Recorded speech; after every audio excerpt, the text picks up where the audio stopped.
lui a dit que son père n'avait jamais existé, que toute son histoire n'était qu'un mensonge inventé pour gagner un concours d'écriture. Un simple garçon de 13 ans accusé d'avoir trompé tout le monde parce qu'aucun dossier ne confirmait ses dires. Pas de médaille, pas d'article, pas de photo officielle. Rien. Juste une feuille, des mots et une mémoire que personne ne voulait croire. Mais ce que personne n'attendait, c'est qu'un vieil homme en uniforme franchisse un jour les portes du collège, portant avec lui une photographie froissée, une carte griffonnée de points rouges et un nom dont on ne parlait qu'à voix basse. Ce jour-là, le silence s'est brisé net. Ce n'était pas seulement l'histoire d'un héros oublié, c'était celle d'un fils qui refusait d'abandonner. Bienvenue sur Histoire de reconnaissance, là où les gestes silencieux rencontrent la vérité. Restez avec nous, vous n'oublierez pas ce qui va suivre. À Ravel Springs, petite ville du Colorado balayée par les vents de décembre, le froid s'accrochait au toit comme un souvenir ancien. Les rues étaient calmes, les clôtures du collège portaient encore les restes d'une tempête de neige récente et l'air sec mordait les joues de ceux qui osaient sortir sans écharpe. À l'intérieur du collège Ravel Springs, les radiateurs ronronnaient, les casiers claquaient et les élèves de 3e traînaient les pieds en redoutant ce lundi de plus comme tant d'autres. Mais dans la salle 208, au fond du couloir nord, quelque chose était en train de changer. L'odeur du marqueur effaçable se mêlait à celle de la moquette usée et des photocopies fraîchement sorties. Une voix douce a rompu le bourdonnement ambiant. « Lucas Bennett, est-ce bien votre rédaction ?» Madame Allary, professeure de français depuis presque 20 ans, tenait dans ses mains une liasse de feuilles agrafées, comme si elle avait peur de l'abîmer. Au 3e rang, en partant du fond, Lucas leva lentement la tête. Il était petit pour son âge, les cheveux bruns toujours un peu trop longs, les traits durs pour un visage d'enfant. Ses baskets étaient fatiguées, son sac à dos semblait porter une vie entière sur ses épaules. « Oui, madame », répondit-il d'une voix calme. Madame Allary hocha la tête, un léger sourire au coin des lèvres. « Si vous cherchez un exemple de texte écrit avec le cœur, le voici. » Quelques élèves murmurèrent entre eux, une chaise grinça, mais personne ne commenta vraiment. Parce que personne, à part elle, n'avait encore lu cette rédaction. Intitulée « L'homme que j'aurais voulu connaître », elle racontait l'histoire du père de Lucas et elle avait fait pleurer sa professeure. Elle ne l'avouerait jamais devant les élèves, mais ses mains avaient tremblé en posant la copie sur son bureau. Et son regard, embué, parlait plus fort que tous les discours. Le même jour, les résultats du concours d'écriture du collège ont été affichés sur le panneau d'information, près du bureau de la vie scolaire. Premier prix, Lucas Bennett. Ce devait être simple. Une photo dans la gazette de l'école, un petit diplôme à encadrer et une part de pizza offerte pendant la cérémonie des lauréats. Rien de plus, mais ce n'est pas ce qui s'est passé.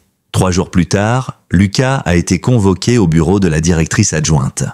La secrétaire n'a même pas croisé son regard. Elle s'est contentée de pointer une porte bleue surmontée d'une plaque dorée. Madame Véronique Daumier, directrice adjointe. Lucas a frappé, puis il est entré. Madame Daumier, assise derrière un bureau si bien rangé qu'on aurait cru un décor de magazine, avait le regard froid. Sa coupe blonde stricte, son tailleur impeccable et sa voix tranchante n'invitaient pas à la discussion. « Asseyez-vous ». Il s'exécuta. Elle croisa les doigts, puis posa son regard sur lui. « J'ai lu votre essai. » Il hocha la tête. « C'est un beau texte.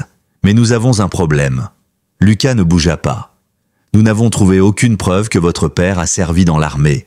Aucun dossier, aucun article, aucune cérémonie, rien. » Il répondit calmement. Il faisait partie des opérations spéciales. Il n'apparaît pas dans les journaux. Madame Daumier pencha légèrement la tête, lèvres pincées. Je comprends que les enfants aient beaucoup d'imagination, mais ce concours récompense des histoires réelles, pas de la fiction. Les doigts de Lucas se crispèrent contre la couture de son jean. Ce n'est pas de la fiction. Elle ne réagit pas.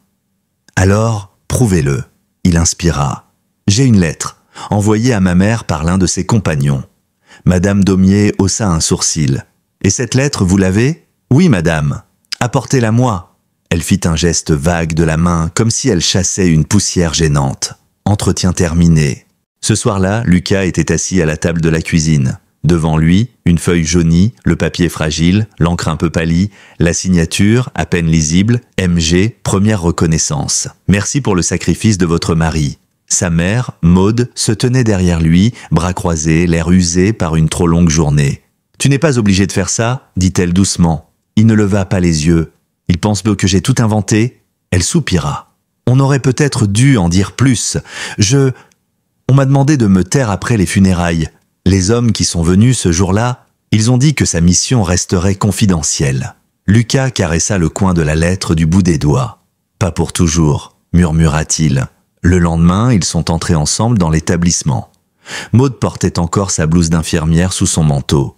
Une nuit de garde l'attendait. Fatigué, oui, mais le feu dans ses yeux n'avait pas faibli. Ils se sont assis dans le bureau de Madame Daumier.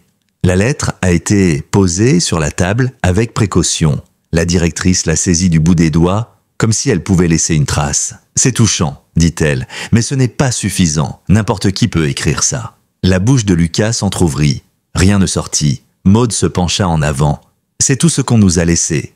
Son nom n'est pas sur un mur, il n'a pas eu de cérémonie, mais il a servi. Il est mort pour ce pays. » Madame Daumier afficha un sourire poli, presque mécanique. « Je ne remets pas vos émotions en question, Madame Bennett, mais nous avons des standards. Nous ne pouvons pas valider un essai basé sur une histoire invérifiable. » Lucas murmura « Et maintenant, vous avez la possibilité d'écrire un nouvel essai, sur une figure historique, quelqu'un dont la contribution est documentée. Sinon, nous serons obligés de mettre un zéro. » Lucas sentit sa gorge se nouer. Il ne pleura pas. Il ne voulait pas. Sa mère redressa les épaules et le prix de Lucas fut officiellement retiré. À midi, tout le monde était au courant. Avant la dernière heure de cours, quelqu'un avait collé sur son casier une fausse affiche de « Cherche menteur professionnel ». Quand Lucas est entré en cours de français, Madame Allary n'a pas réussi à soutenir son regard. Elle a essayé, mais son visage disait tout. On l'avait obligé à changer d'avis. Ce soir-là, Lucas s'est assis seul derrière le gymnase sur les marches froides. Il tenait encore la lettre dans ses mains. Il la relisait pour la 100e fois, traçant du doigt les lettres effacées, le poids silencieux de chaque mot. Une voix calme a brisé le silence. « Tu tiens le coup, gamin ?» Lucas leva les yeux. C'était Monsieur Moreau, le concierge du collège. Ancien de la guerre du Golfe, discret, claudiquant légèrement. « J'ai entendu ce qu'il s'est passé. » Lucas ne répondit pas. Moreau regarda la lettre. « J'ai déjà vu ce genre de papier. Ce n'est pas du papier de bureau classique. C'est le genre qu'on tapait dans des zones sans nom, sur des machines portables, entre deux ombres. » Il marqua une pause. « Tu as dit que ton père était dans les forces spéciales ?» Lucas hocha la tête. « Tu sais dans quelle unité ?»« Non, ma mère n'a jamais précisé. » Monsieur Moreau fixa un point invisible. Certains noms ne devaient jamais être publics. Mais ça ne veut pas dire qu'ils n'ont pas existé. Puis il le regarda droit dans les yeux. « Je dois passer un coup de fil. » Le lendemain de l'entretien, Lucas traversait les couloirs du collège comme une ombre. Les conversations s'interrompaient sur son passage, les rires se changeaient en murmures, il entendait les mots même quand on ne les disait pas clairement. Son prénom devenait une vanne, sa présence un malaise. Il a sûrement écrit que son père était un agent secret maintenant, glissa quelqu'un en longeant les casiers. Peut-être qu'il a combattu des extraterrestres aussi, ajouta une autre voix moqueuse. Lucas n'avait plus besoin de répondre.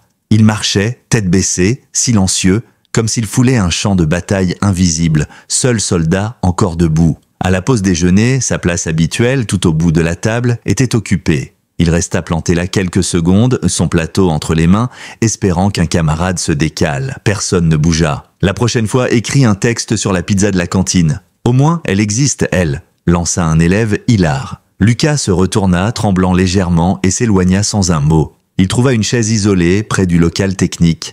Il mangea là, en silence, sans goûter une seule bouchée.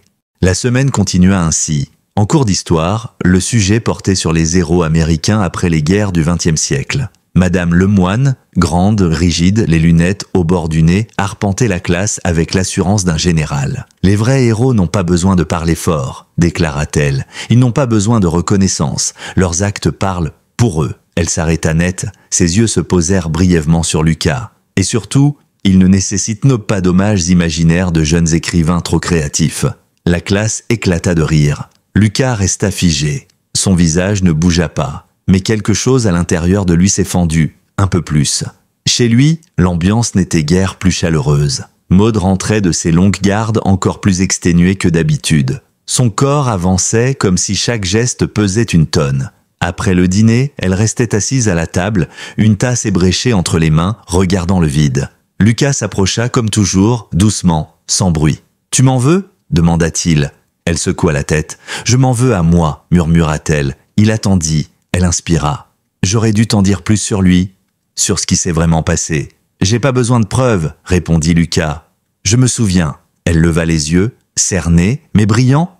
Moi aussi, dit-elle. Et ce soir-là, elle lui raconta ce qu'elle avait été autorisée à dire. Que son père, Adrien Bennett, avait quitté la maison lorsque Lucas avait 3 ans, appelé pour une mission confidentielle.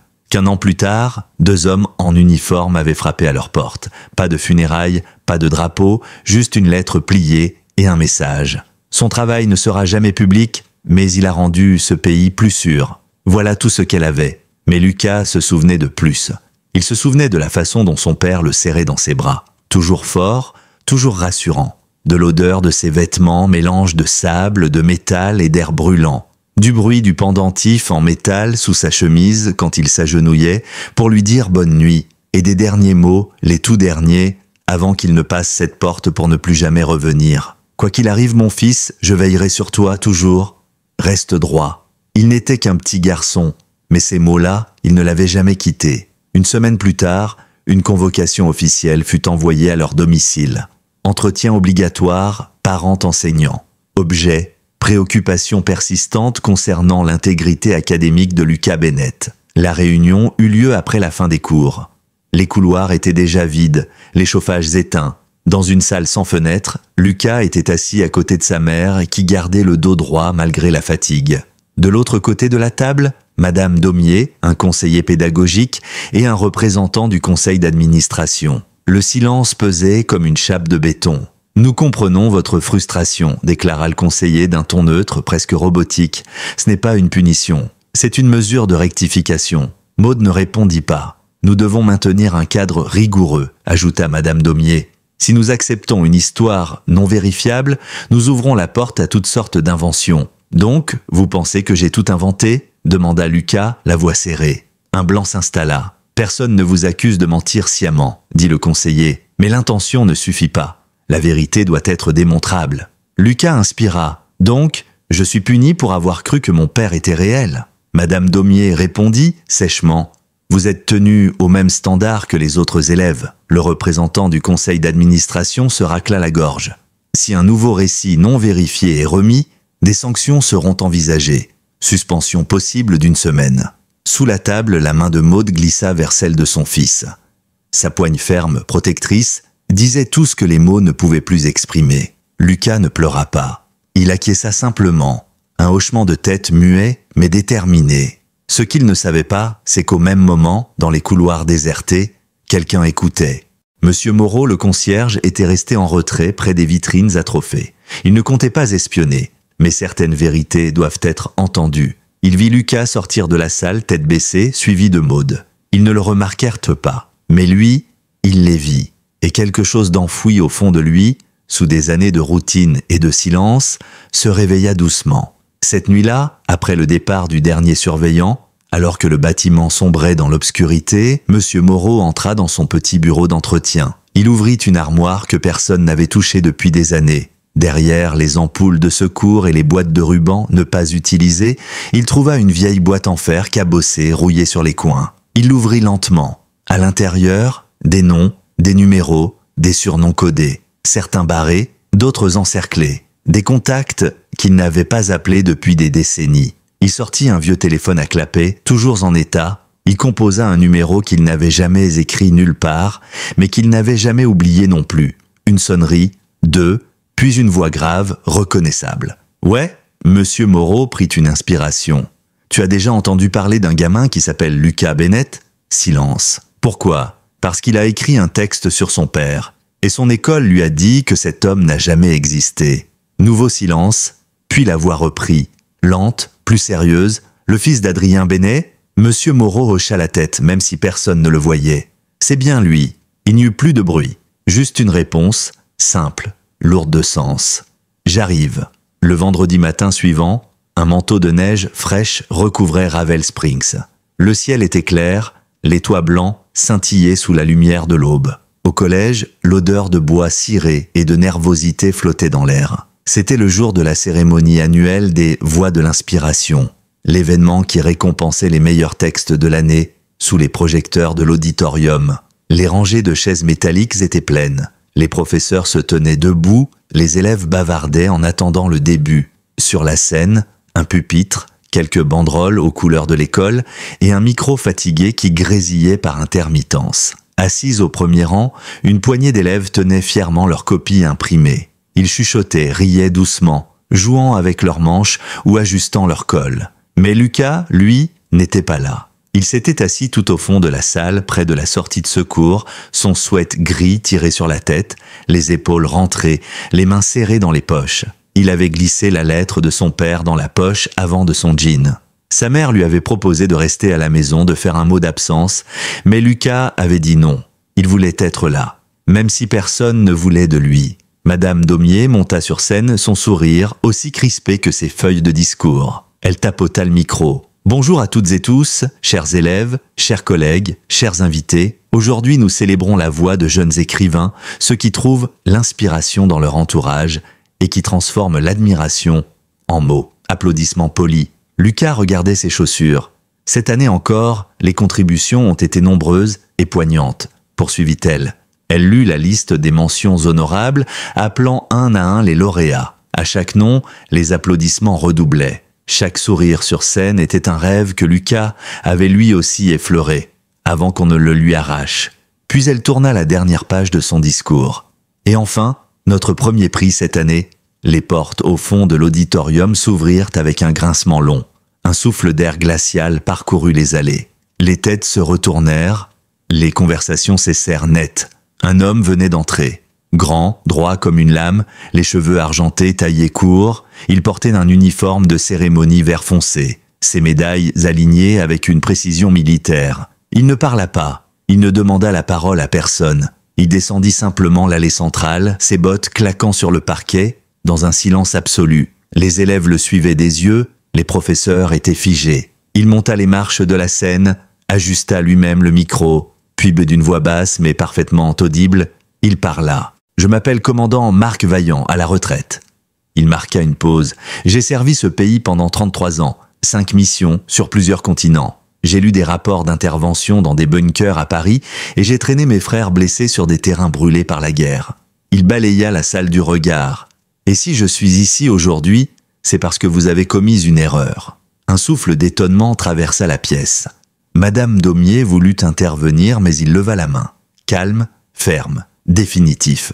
Vous avez pris la vérité d'un garçon et vous l'avez traité comme un mensonge. Il sortit alors de sa veste une grande enveloppe cartonnée, sur le dessus, un tampon presque effacé, confidentiel, déclassifié sur autorisation spéciale. Il la déposa sur le pupitre, l'ouvrit, il en sortit des documents jaunis, des photographies, des cartes annotées à la main. Un rapport intitulé « Opération Balise Noire » avec des coordonnées écrites en rouge. Et au milieu de tout cela, une vieille photo. 12 hommes en tenue de combat, couverts de poussière, à genoux devant un hélicoptère. Leurs visages marqués par la chaleur, les yeux vifs. L'un d'eux, plus grand, légèrement en retrait, le regard droit. Il ne souriait pas, mais on lisait une force tranquille dans ses yeux.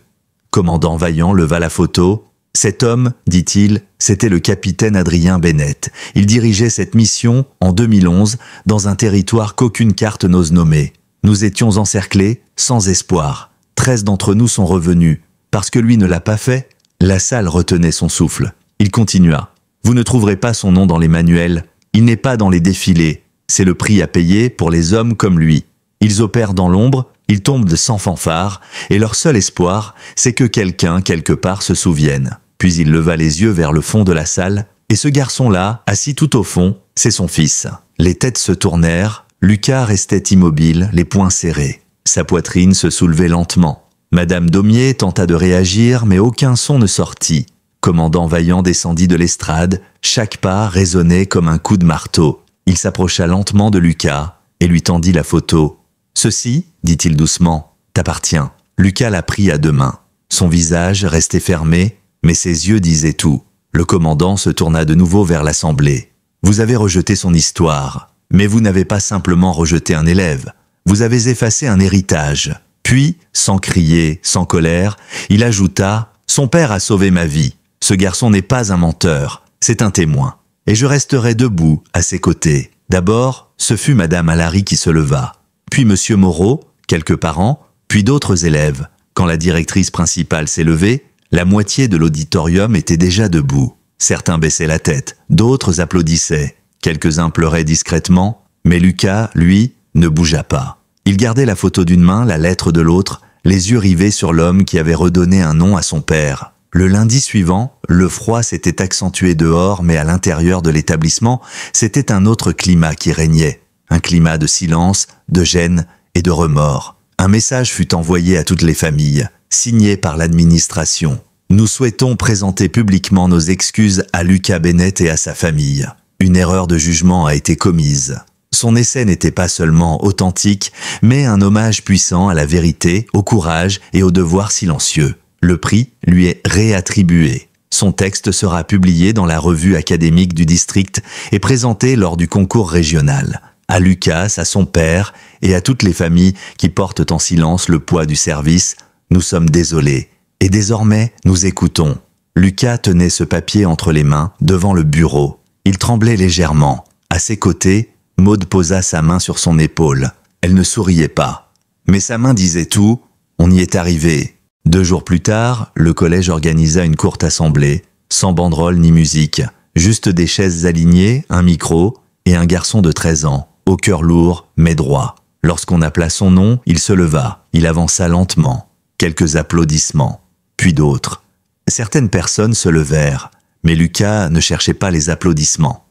Il attendit que le silence revienne, puis il lut un seul paragraphe. « Mon père m'a dit un jour, commença-t-il d'une voix posée, qu'un bon soldat n'a pas besoin d'être connu, mais que son enfant doit vivre de manière à honorer ce nom que les autres auront oublié. » Il referma sa feuille, s'inclina et retourna s'asseoir. Pas de long discours, pas de triomphe, juste une vérité, enfin entendue. Après l'assemblée, le commandant Vaillant les retrouva près du gymnase. Il ne fit pas de scène, il tendit simplement la main à Maude. « Vous l'avez bien élevé, dit-il. » Elle acquiesça, les yeux brillants.